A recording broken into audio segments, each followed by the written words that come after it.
l'échéance de 2 années, c'était pour remplacer les câbles de transport en cuivre qui relient les abonnés, qui causent beaucoup de dérangements aujourd'hui, soit par la vétusté de ces câbles, soit par les agressions, surtout les vols de câbles.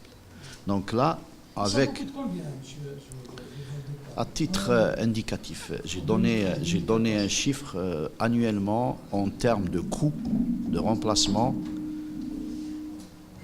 C'est un coût d'environ 300 millions de dinars par an. Mais là, le dérangement que ça cause et les désagréments que ça apporte aux clients, on ne peut pas les estimer en fait. Voilà, mais pour nous, les coûts de remplacement, c'est à peu près 300 milliards. En 2013-2014, c'était à peu près le chiffre. 300 millions de dinars.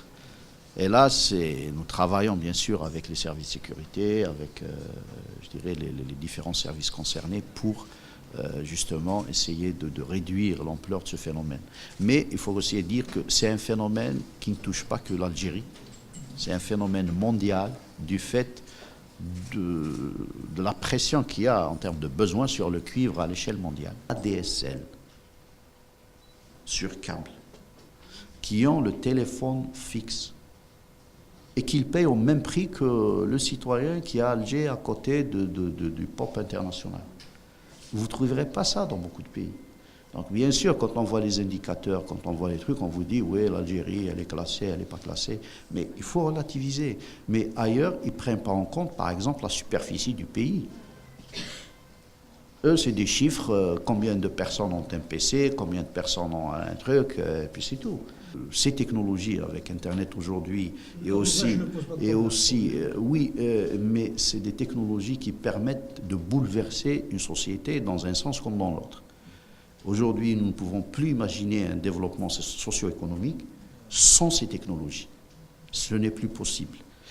Aujourd'hui, dans un pays comme l'Algérie, l'étendue du territoire fait qu'avec ces technologies, le facteur éloignement va être supprimé, les distances vont être supprimées. Et puis donc, il y a aussi la dynamique économique. Oui, on peut imaginer, ces technologies, qu'est-ce qu'elles peuvent permettre en termes, je dirais, offrir plus de chances dans le domaine de la santé à un citoyen qui est dans une localité isolée, d'avoir accès à une qualité de soins, de se faire examiner à distance, par exemple, par un professeur émérite qui est, lui... offrir par exemple la chance à des étudiants qui sont dans une localité d'assister à une conférence par visioconférence qui est donnée ici dans une école, une grande école.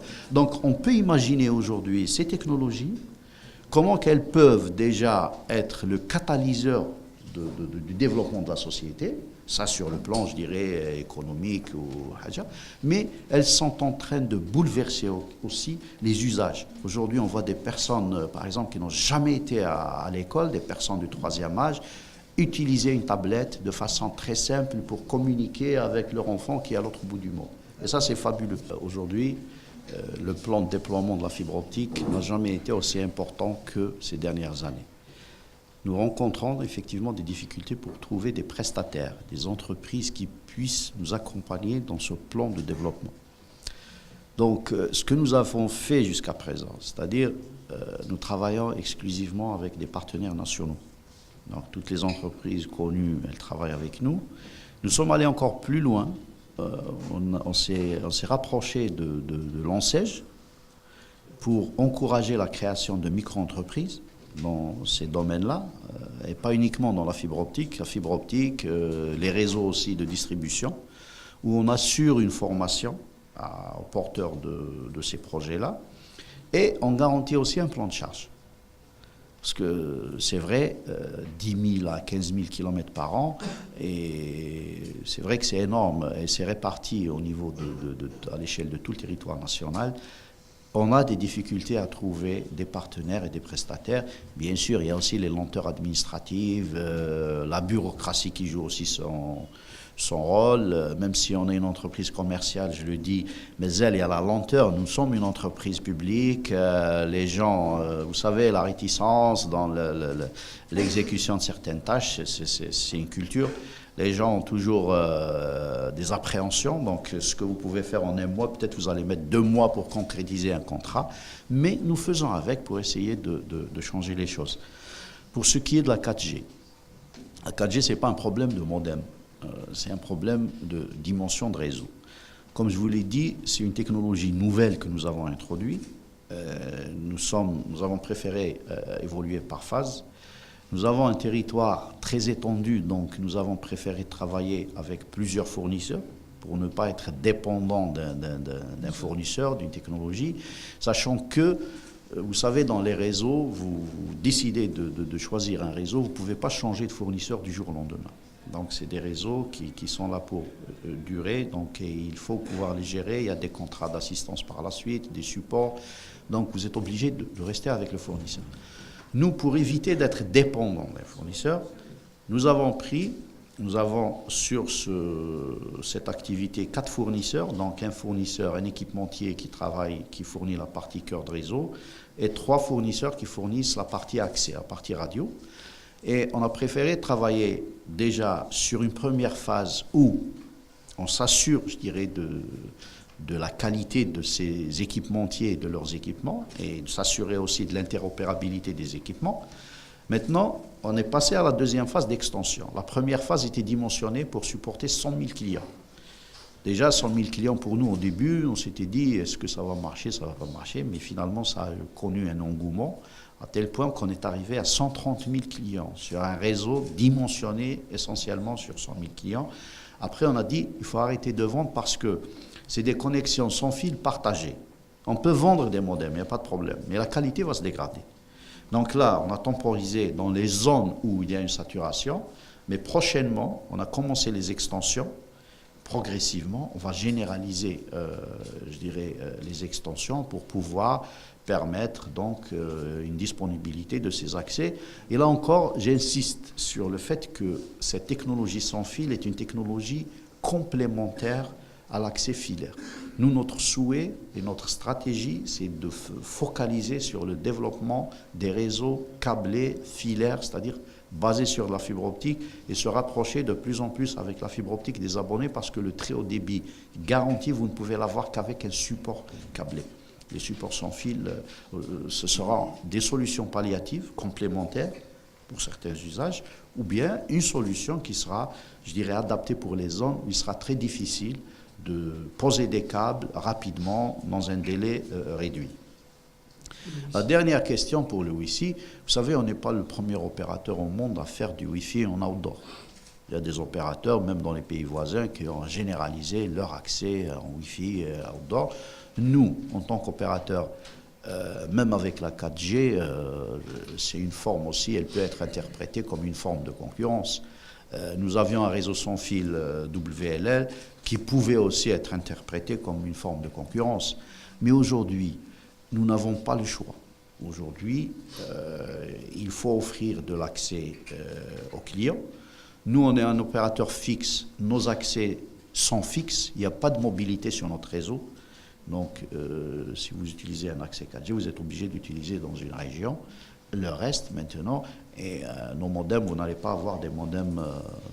Maintenant, la technologie Wi-Fi, qu'on a dénommée commercialement ici, elle est faite, comme je l'ai dit, dans les espaces et les zones quasi privées, comme j'ai dit dans une première phase.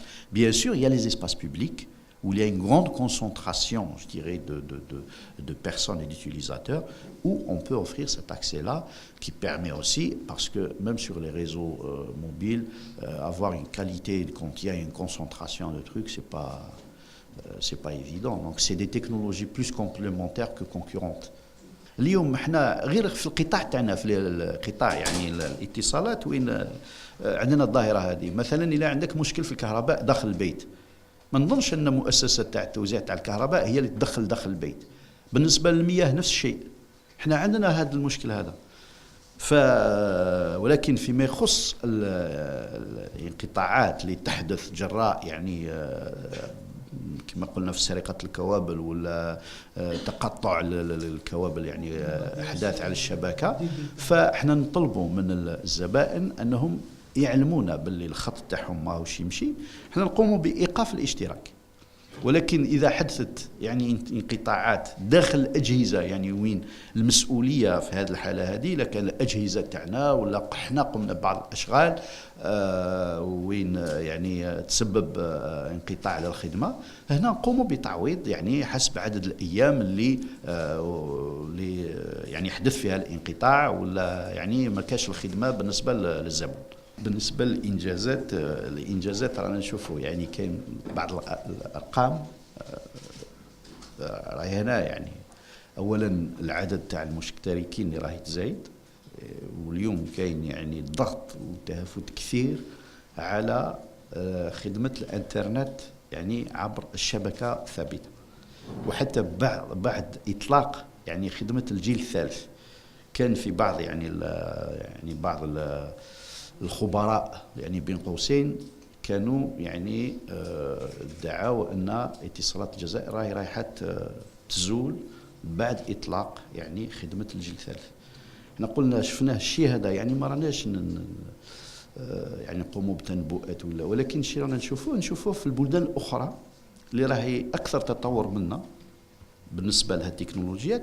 شفنا كيفاش يعني المتعاملين يعني تعاملوا، كيفاش التكنولوجيا تطورت في كل هذه البلدان. مازال حتى ولو كان يعني كاين جيل ثالث جيل رابع والناس هاي تتكلم اليوم عن الجيل الخامس، ولكن لاي استعمال ما على بالناش.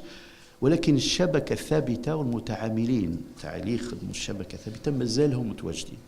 بالعكس اليوم كما قلت اليوم الانترنت راح يصبح يعني من يعني ايصال يعني الناس يعني لا كونيكسيون دي بيرسون. اليوم رانا نروحوا الى ايصال الاشياء، يعني اون بارل دو كونيكسيون دي زوبجي، الانترنت دي زوبجي.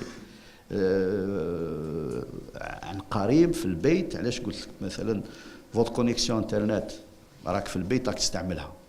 احنا نقولوا باللي بون كي ما يكونش في البيت ما يستعملهاش، ولكن في القريب هاد الوصله هاد لا كونيكسيون انترنت راح تستعمل، لانك عندك في البيت مثلا اجهزه كثيره اللي راح تكون مربوطه بانترنت، ما ياش راح تسير غير بانترنت.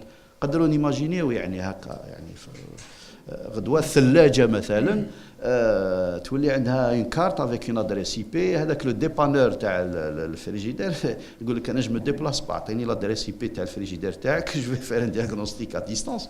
سي دي شوز كي فون اريفي. اليوم حتى اتصالات الجزائر يعني في عندها اسبوعين بمناسبه يعني السنه الثالثه عشر من يعني اللي تأسست اتصالات الجزائر، عرضنا يعني نموذج للبيت الذكي. في المستقبل يعني الإنسان يقعد متصل مع البيت تاعو، كل أجهزة تاع البيت تاعو يعني عبر شبكة. يقدر يشوف إذا كان خلى ابنه ولا إنسان مريض، ولا يشوف إذا راه في البيت ما راهش في البيت. يقدر يعرف إذا كان البيت تاعو هناك يعني انفراكسيون، يقدر يعرف إذا كان مثلا خلى جهاز، ولا يقدر يسير عن بعد أجهزة. وهذا هو اللي رايح يجي. وهذا النوع من الشبكات رايحين يفرضوا على المتعاملين باش يوضعوا شبكات يعني ذات جودة عالية ومتركزة أساسا على الألياف البصرية، لأن التدفقات راح تكثر وتكثر. واليوم حتى في الاستعمال الشخصي رانا نشوفوا مثلا الاسعار اللي راهي تنزل سور تو سكي ملتي ميديا. اليوم لي تيليفيزور لاد بكري par exemple la 3D c'était aujourd'hui là on est en train de passer à l'ultra HD ou l'écran كبر et on va vers la télévision connectée. De même la télévision aujourd'hui sur le plan hertzien, elle ne va pas pouvoir, je dirais, transmettre ses contenus. واليوم رانا نشوفوا رانا نروحوا للتفاعل، une interactivité entre l'utilisateur et je dirais son fournisseur de service.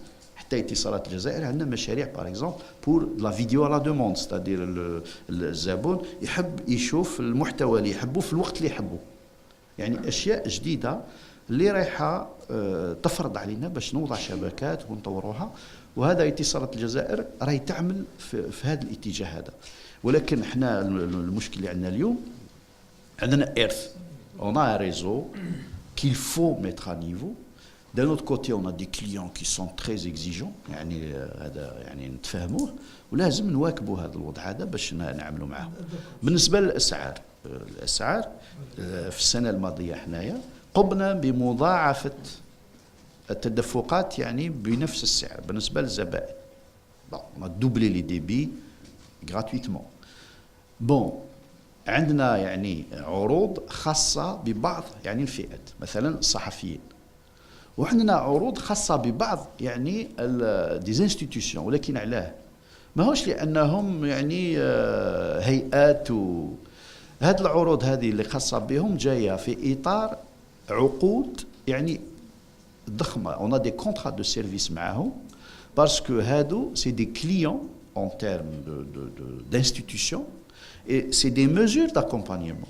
ماهمش لأنهم يعني ينتميوا إلى هيئة اللي عندهم عروض هذه.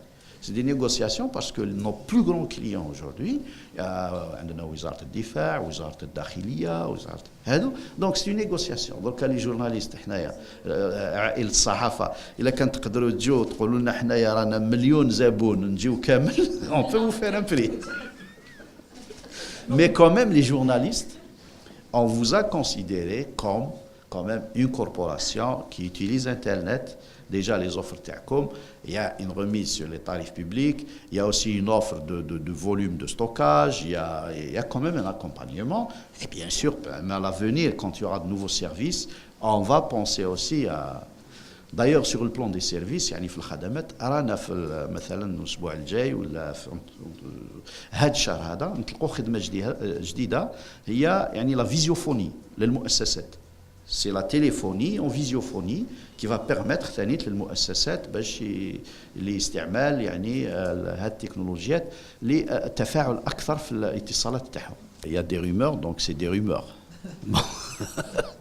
Donc la commenter des rumeurs c'est pas dans mes cordes. Par contre, ce que je peux dire c'est qu'aujourd'hui Mobilis c'est une filiale d'Algérie Télécom. Bien sûr, il appartient donc c'est aux organes sociaux de l'entreprise, aux propriétaires de l'entreprise de décider s'ils veulent donner plus d'autonomie, pas d'autonomie. Là, c'est des stratégies, je dirais, de développement et d'évolution des opérateurs. Sauf qu'aujourd'hui, nous, ce que nous constatons dans le domaine d'activité qui est le nôtre, c'est qu'aujourd'hui, nous assistons à plus de convergence. Vous prenez l'exemple d'opérateurs qui opéraient exclusivement dans le domaine fixe, qui ont acquis des filiales mobiles. Je peux citer British Telecom, par exemple. Il y a d'autres opérateurs qui étaient exclusivement des opérateurs mobiles, qui sont en train d'acquérir des opérateurs fixes. Je peux citer Vodafone. Pourquoi ? Tout ça, ça montre que sur le plan de la technologie, d'abord, et des usages, on va vers une convergence. Aujourd'hui, on utilise les mêmes contenus, que ce soit à domicile ou bien en déplacement, ou c'est les mêmes services. Donc les opérateurs essayent de se positionner sur la verticalité pour pouvoir offrir à un client tous les services possibles et en toute situation. Donc là, c'est les évolutions technologiques. Maintenant, le reste, bon, les rumeurs, c'est des rumeurs. En plus, ça dépend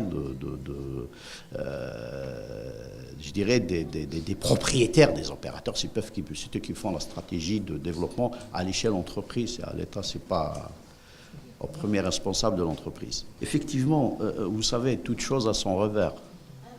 Voilà, donc ça, c'est la nature des choses. Un couteau, il peut aussi bien servir pour tailler, faire de belles choses, sculpter de belles choses ou éplucher. Il peut aussi servir pour autre chose.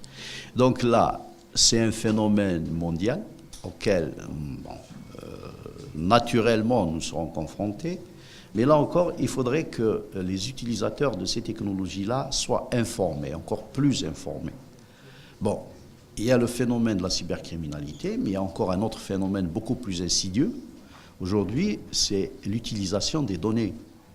Aujourd'hui, on parle de cybercriminalité comme un acte de malveillance quand on essaye de s'introduire dans votre espace, prendre vos données et les utiliser à des fins, je dirais, malveillantes. Mais il y a aussi d'autres phénomènes. Aujourd'hui, vous prenez sur les grands réseaux sociaux où les gens vont, ils étalent leur vie sur ces réseaux sociaux-là. Il faut comprendre, il y a toute une industrie derrière et les gens ne sont pas conscients. Ils se rendent compte sur le tard des dégâts et malheureusement, quelque part, c'est-à-dire cette vie que nous avons, cette vie virtuelle que nous créons sur le réseau, sur ce nuage-là, elle ne nous appartient plus. On le voit déjà dans les pays européens où ils ont un dispositif quand même législatif et réglementaire assez puissant qui n'arrive pas à lutter contre je dirais, ces multinationales de la donnée qui sont pour la plupart, je dirais, nord-américaines et qui, tout leur business aujourd'hui est fondé sur la disposition de la donnée. Aujourd'hui, les très grandes masses de données qu'ils ont, ils arrivent à les rentabiliser.